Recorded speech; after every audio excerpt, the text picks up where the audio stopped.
ભરૂચમાં વરસેલા કમોસમી વરસાદે વિનાશ વેર્યો છે। કમોસમી વરસાદે ખેડૂતોના ડાંગરના પાકને બરબાદ કરી નાખ્યો છે। અંકલેશ્વર હાંસોટ પંથકમાં ડાંગરનો પાક પલળી જતા તેને નુકસાન પહોંચ્યું છે।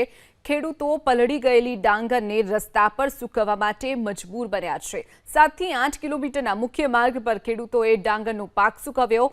ખેડૂતોએ ડાંગરની થયેલી નુકસાનીની સહાય ચૂકવવા માટે પણ માંગ કરી છે।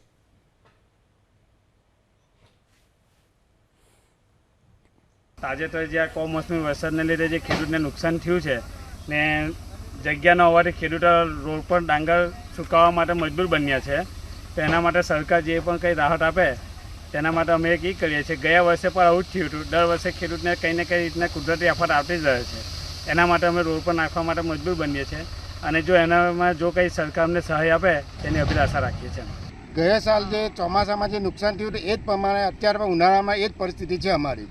ડાંગરની જે કમોસમી વરસાદ થવાના કારણે અમારો પાક પલાળી જવાથી અમે મેન જે હાંસોટ કોસંબા રોડ છે એને મુખ્ય માર્ગ પર અમે રોડ પર અમે જે ડાંગર છે એ અમારે તોપાવા નાખ્યું છે। એના માટે સરકારને જો યોગ્ય લાગે એ સહાય કરવા અમારી વિનંતી।